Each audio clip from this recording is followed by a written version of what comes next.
Hi, Davey. Hi. Dave. Nice to meet you in UAC.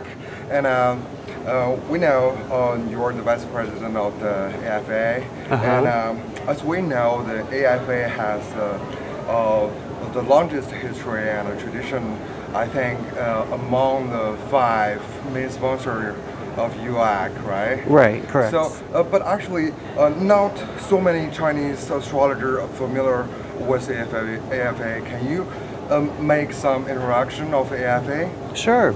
So, American Federation of Astrologers is what it stands for, AFA for short. We're now in Tempe, Arizona. We started in 1938 in Washington, D.C., and then they moved to Arizona, quite a while, in the 70s. And so we've been there ever since. We publish many, many books. We're the oldest organization in America and the longest lasting. And we're still doing very, very well. We're growing even more so than ever, and we have a lot of memberships. It's a membership-based organization, and so it's very affordable, $35 a year, and you can join different levels of, like just an associate is like a membership, and you don't have to have a certification, but you can take the test. There's different exams. There's the student exam, which is the first one, which is mostly the math to calculate a chart, and then interpreting the chart as well, delineating.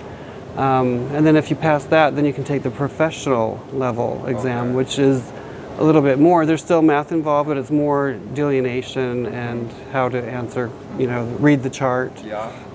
And that's what we want to know, that you can do that. So that we can certify you as a professional level astrologer, and that initials for that are PMAFA. Professional member AFA, and so the P is really important, professional. And so once you're listed, or once you get that certification, then you're listed on the website by state, and then people can search Arizona, and then they'll find my name, and then they can click on my name and see what kind of specialty I do, just for different specialties I have in astrology. Actually, after we take the examination of the professional astrologer, we can check the name list and the website of AFA, right? Right, and then because all the ones that are Ps, the professional level, are listed on the website. So it's really good because it helps advertise yourself through a professional organization that's really high esteemed, since we've been around forever. And it's a very, very good test. It's very difficult, but very rewarding. And it just ensures that you really know what you're talking about, and you know astrology, and can calculate a chart, even if you didn't have a computer. Yeah, I used to check the AFA website, and I found that there's another exam for the teacher. I mean the professional astrologer who want to teach. So there's a teacher level exam as well. So actually the maximum? Yes, and then there's also now we have actually extra certification exams. Like you can do, like I do asteroids. So there's an asteroid exam, and you can take that even before the others. And you'll get a certification in asteroid specialty or a horary specialty, and then there's for different specialties. There's like a different major in right. And you can take those separately, and they're correspondence courses, so they mail you all the paperwork and you do it at your own pace. So that's awesome. And then also even the exam, the class course for just the AFA to learn how to do astrology, they send you all the paper. It's a correspondence course, and then you just send it back.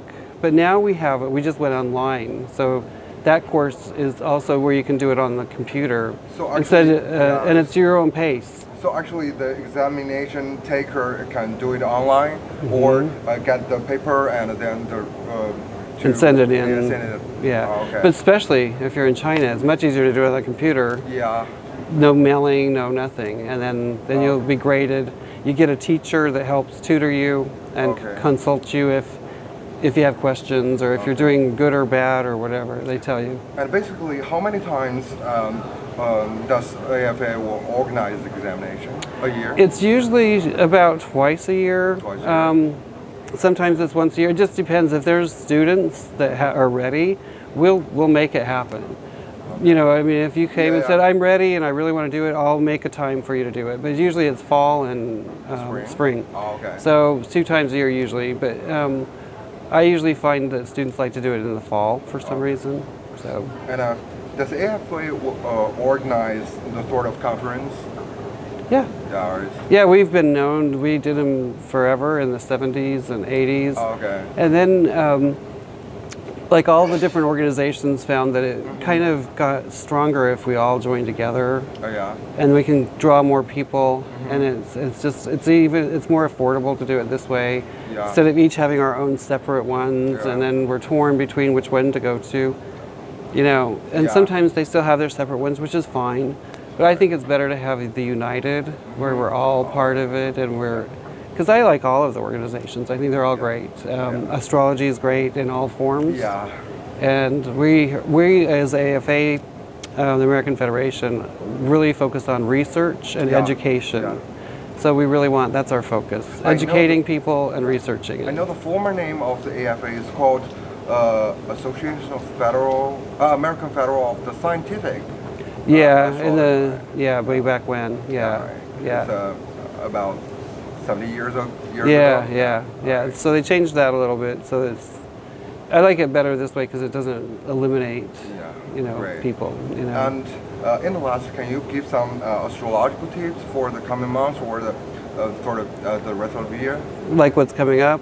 Yeah. Well, I'm sure the big focus right now is Uranus going into Taurus, which is kind of, to me, it's nerve-wracking a little bit because it's a placement that it doesn't like to be in. Yeah. Taurus does not like to change, so it's rough. So I think there will be a lot of land changes, earthquakes, volcanoes will be even more so, or more disastrous, unfortunately.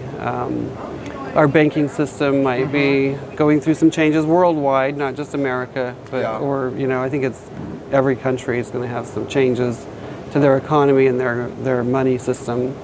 Who knows? Maybe it'll be a one-time or a one money system for the world. Who knows? It could. I mean, you never know.